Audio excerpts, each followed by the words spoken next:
नमस्कार साथियों, एक बार फिर से आपका स्वागत है।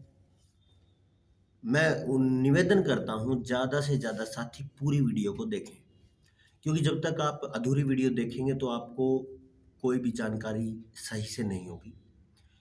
पिछले 3 साल तक बहुत से सवाल उठे, आप सबके दिमाग में भी सवाल होते होंगे। जैसे सवाल होता है कि पैदावार नहीं आती खेती में, बीमारियाँ कैसे जाएँगी, खरपतवार का समाधान कैसे हो? इन सभी पे बात करते-करते कुछ साहित्य मिला, कुछ ऋषियों के ग्रंथ मिले हैं, उन पर आज हम चर्चा करेंगे। और निवेदन है ज़्यादा से ज़्यादा साथी वीडियो को पूरा देखें, लाइक, शेयर, सब्सक्राइब करें। हम शुरू करते हैं। बृहस्पति ऋषि ने कृषि पे बहुत बड़ा रिसर्च किया, बहुत बड़ी रिसर्च की खोज की। वो मूल में ये कहते हैं कि कृषि ऋषि कर्म है। और ऋषि कौन होता है? जो अपने हर किसी क्लेश से दूर है, सभी तरीके की समस्याओं से दूर है जीवन की। तो वैसा कर्म कृषि कर्म है। तो वो कहते हैं कि कृषि के 5 मुख्य अंग हैं। उसमें पहला भूमि है, दूसरा अन्न यानी बीजों का प्रकार है, तीसरा जुताई के नियम है, चौथा वायु है और पांचवा वर्षा है। इन सभी पे धीरे-धीरे करके डिटेल में चर्चा करेंगे। आगे वो कहते हैं कि कृषि एक विद्या है, कृषि बहुत गूढ़ ज्ञान है, तो उसकी एक बहुत ऊंची महिमा है। वो कहते हैं कृषि एक आत्म विद्या है, अपने आप को जान लेने वाला व्यक्ति ही कृषि की बात करेगा। सभी तरीके के भय का नाश करने वाली कृषि है, सभी प्रकार के दुखों का नाश करने वाली भी कृषि है, और समस्त पाप और पाप से पैदा हुए अपराधों का मूल नाश करने वाली विद्या भी कृषि है। और सुश्रुत ऋषि तो कहते हैं कि भूमि के गुणों का परीक्षण भी करना जरूरी है, और उन गुणों का परीक्षण गंध के आधार पर, वर्ण रंग के आधार पर, स्वाद के आधार पर, जल भराव के आधार पर, ऋतुओं के अनुसार प्राप्त उत्पाद के आधार पर किया जाए। जब हम बृहस्पति ऋषि की कृषि की बात करते हैं तो उन्होंने 5 अंग बताए हैं, जिनमें पहला अंग भूमि है। उस भूमि की बात करते हुए सुश्रुत ऋषि कहते हैं कि भूमि को जानना बहुत जरूरी है, और वो जानने के लिए उसके गुणों का परीक्षण बहुत जरूरी है। तो कौन-कौन से परीक्षण किए जाएं? पहला है गंध के आधार पर, कि उस मिट्टी से स्मेल कैसी आ रही है। दूसरा वर्ण यानी रंग के आधार पर, वो मिट्टी कैसी है, काली है, लाल है, दोमट है, रेतीली है, कैसी मिट्टी है, पथरीली है, वो कैसी है। तीसरा है स्वाद के आधार पर, वो स्वाद में कैसी है, उसमें कौन सा तत्व ज्यादा है, लोहा ज्यादा है, तांबा ज्यादा है, और सारी चीजें, कैल्शियम ज्यादा है, मैग्नीज ज्यादा है, वो सारा उसके स्वाद में आएगा। उसका जो ये संरचना है उस स्वाद को तय करेगी। तो स्वाद के आधार पर भी, जल भराव के आधार पर, एक मिट्टी पानी कितना सोखती है, अंडरग्राउंड वाटर जो धरातलीय जो पानी है वो कितना है, पानी आ जाए तो वो कितने दिन भरा रहेगा, उसके आधार पर खेती की वर्गीकरण होगा कि वो मिट्टी किस फसल के लायक है।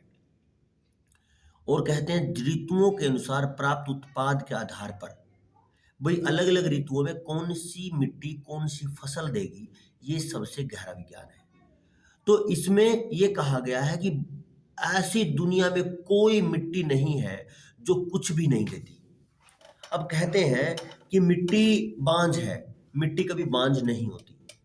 मिट्टी का बांझ बनाया जाना आदमी की समस्या है, उसमें कुछ ऐसा काम करता है कि वो उसमें से अंकुरण होना, वो अंकुरण देना बंद कर देती है।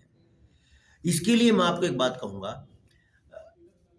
एक वैदिक मंत्र है, ईशावास्यम इदम सर्वम यत्किंच जगत्याम जगत तेन त्यक्तेन भुंजिता माँ गृधः कस्य शिथिलम।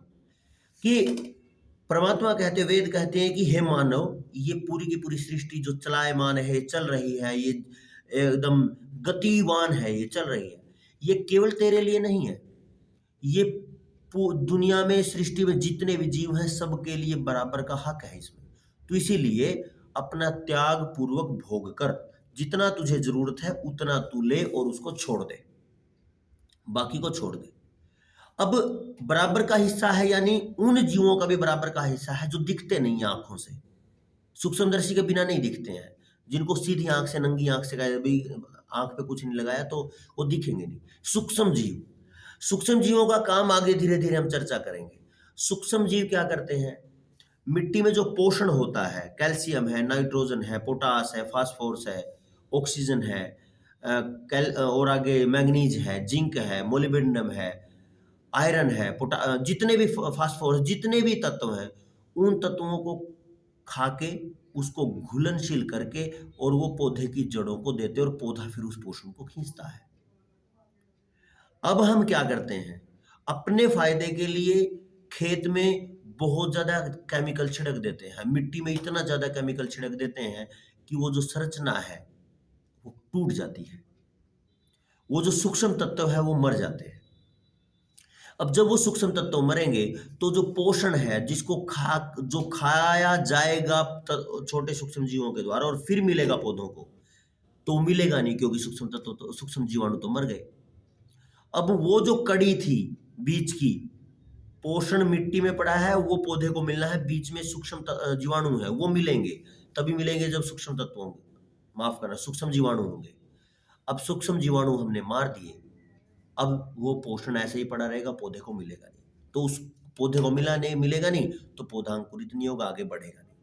तो उसके काम के उस कारण से जब पौधे को कुछ नहीं मिलेगा तो वो उसमें कुछ पैदा नहीं होगा, बीज अंकुरित नहीं होगा।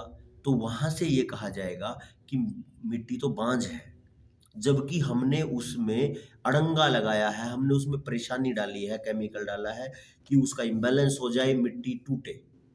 तो जो ईशावास्यमिदं सर्वम की जो बात है, वो इतना सूक्ष्म तत्वों को घोल के पौधे को देने वाला सूक्ष्म जीवाणु जो दिखता भी नहीं है, वो कितना महत्वपूर्ण है मेरे लिए, वन पूरी सृष्टि के लिए, क्योंकि वो नहीं होगा तो पूरी सृष्टि में कुछ भी पैदा नहीं होता, कुछ भी पैदा नहीं होगा अगर सूक्ष्म जीवाणु नहीं है तो जितनी एक मानव की जरूरत है सृष्टि में, उतनी ही जरूरत एक सूक्ष्म जीवाणु की है। तो आप देखिए, उस सूक्ष्म जीवाणु के बिना काम नहीं चलता।